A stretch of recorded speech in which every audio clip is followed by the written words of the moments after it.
कबीरदास जी ने कहा था, जात न पूछो साधु की, पूछ लीजिए ज्ञान। लेकिन आज जाति पूछकर आपस में सर फोड़े जा रहे हैं। उत्तर प्रदेश के इटावा में अभी तक यादव बनाम ब्राह्मण को लेकर क्या कुछ हुआ है, एक एक करके आपको सब कुछ बताऊंगी। वीडियो को लास्ट तक जरूर देखिए। वीडियो पसंद आए तो वीडियो को लाइक कीजिए, शेयर कीजिए और चैनल को सब्सक्राइब भी कीजिए। देखिए, उत्तर प्रदेश के इटावा में जाति के नाम पर जबरदस्त हंगामा मचा हुआ है, बवाल मचा हुआ है। और जो लोग अभी तक हिंदू मुसलमान करते थे, अब वो पहुंच चुके हैं हिंदू हिंदू पर। और फिर हम बात करते हैं कि हम भाई 21वीं सदी में हैं। फिर हम बात करते हैं कि देखिए, आज हम अंतरिक्ष तक पहुंच चुके हैं, चांद पर पहुंच चुके हैं। हिंदू हिंदू आपस में एक दूसरे के सर फोड़ रहे हैं, क्योंकि उत्तर प्रदेश के इटावा में ब्राह्मण परिवार में कथा करने के लिए 2 यादव कथावाचक आए थे। उन दोनों यादवों की जाति सुनकर उनका सर मुंडवा दिया गया, उनकी चोटी काट दी गई, नाक रगड़वाई गई, जमकर पीटा गया, रात भर बंधक बनाकर रखा। और जब ये लगा कि यार ये तो बहुत कम है, तो ब्राह्मणों ने अपनी भाभी का पेशाब मंगवाया उन यादवों पर छिड़कने के लिए, उन्हें शुद्ध करने के लिए। और उनके पास जितने पैसे थे वो सारे पैसे छीन लिए गए। फिर उन्हें धक्का मारकर गांव से बाहर निकाल दिया गया। और इसलिए मैंने आपको कहा कि हम 21वीं सदी में हैं और ये सब कुछ 21वीं सदी में चल रहा है। उन यादवों को कहा गया कि भाई तुम यादव हो तो तुम कथा करने कैसे आ गए? तुम्हें पता नहीं कि तुम्हारी जात बहुत छोटी है? तुम ब्राह्मणों के सामने गद्दी पर बैठोगे, तुम्हारी इतनी हिम्मत? अच्छा, तुम फर्जी कथावाचक बनते हो। और उसके बाद उनके साथ जो भी कुछ हुआ उसने मन को परेशान कर दिया। उन्हें कहा गया कि ये बात जीवन भर याद रहनी चाहिए कि ब्राह्मणों के गांव में आकर जो तुमने किया है ये उसकी सजा मिली है। और तो और उनका आईडी कार्ड भी मांगा गया, उनका आधार कार्ड मांगा गया। आधार कार्ड नहीं था उन यादव कथावाचकों के पास, तो उन यादव कथावाचकों ने कहा कि मेरे घर फोन कर लो, मेरे लड़के से पूछ लो, मेरे लड़के से बात कर लो। फोन किया तो पूछा कि भाई तुम किस बिरादरी से हो, तुम किस जात से हो? तो लड़के ने कहा कि हम यादव बिरादरी से हैं। और जैसे ही यादव सुना, तुरंत उन्हें कहा गया कि यादव होकर भी कथा करने तुम कैसे पहुंचे?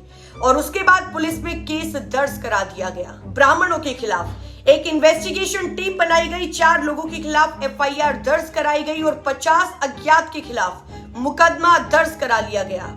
और उन 4 लोगों की गिरफ्तारी भी हो चुकी है, क्योंकि समाजवादी पार्टी के सांसद जितेंद्र उन 4 को पुलिस के पास लेकर पहुंच गए। अब यहां तक तो मामला ठीक था, लेकिन अब इस पूरे मामले में, इस कहानी में टर्न और ट्विस्ट आता है। अखिलेश यादव एक पीसी करते हैं और अखिलेश यादव उन तीनों लोगों को, उन यादव कथावाचकों को कैमरे के सामने लेकर आते हैं, शॉल देकर सम्मानित करते हैं, ढोलक देते हैं, हारमोनियम गिफ्ट करते हैं। और यहां तक कि 51 हजार रुपए भी दिए गए। वहां पत्रकारों को बुलाया गया और अखिलेश यादव इस पूरी घटना को लेकर यूपी सरकार पर बरसे, योगी आदित्यनाथ पर बरसे और कहा कि सरकार में बैठे लोग ये सब कुछ अन्याय करवा रहे हैं। इधर उधर की उन्होंने कोई बात नहीं की, सीधा सीधा आरोप लगाया है योगी आदित्यनाथ पर और कहा कि सरकार में बैठे लोग ये सारी हरकतें करवा रहे हैं। और अखिलेश यादव ने अब इसको यादव बनाम ब्राह्मण बनाया है। अगला अल्टीमेटम ये भी दिया है कि अगर 3 दिनों के अंदर कोई कार्रवाई नहीं हुई, कोई सख्त एक्शन नहीं लिया, तो पीडीए के मान सम्मान के लिए बड़ा आंदोलन किया जाएगा। पीडीए के मान सम्मान से बढ़कर कुछ भी नहीं है, ये बात अखिलेश यादव ने कही है। अब ये बात आपको इसलिए बतानी जरूरी है क्योंकि आज हम आपस में लड़ रहे हैं कि यादवों ने कथा कैसे पढ़ दी, ये यादव ब्राह्मणों के गांव में कैसे आ गए। अब ब्राह्मण समाज भी एक्टिव हो चुका है। अब आप ये समझिए कि भाई पुलिस कहां पर फंसी हुई है। अब ब्राह्मण सभा के महाअध्यक्ष जिनके घर कथा थी, उनको एसएसपी के पास लेकर पहुंच गए और एकदम अलग कहानी, एकदम अलग, जिसके ना कोई सर है ना कोई पैर है, बिल्कुल अलग कहानी वहां पर जाकर सुनाई गई, जिसमें ये कहा गया कि रेणु तिवारी, ये वही रेणु तिवारी है जिनका मूत्र मंगवाया गया था। रेणु तिवारी ने पुलिस के सामने कहा कि मेरे साथ छेड़छाड़ हुई है, मेरी उंगली पकड़ी कथावाचकों ने, मेरे साथ बदतमीजी की है और छेड़खानी की है। और हैरान में तब हुई कि रेणु तिवारी को ये सारी बातें 3 दिन बाद याद आई है। ना 22 तारीख को याद आई, ना 23 को, ना 24 को, सीधा 25 तारीख को ये सारी बातें याद आई है कि मेरे साथ छेड़छाड़ भी हुई थी।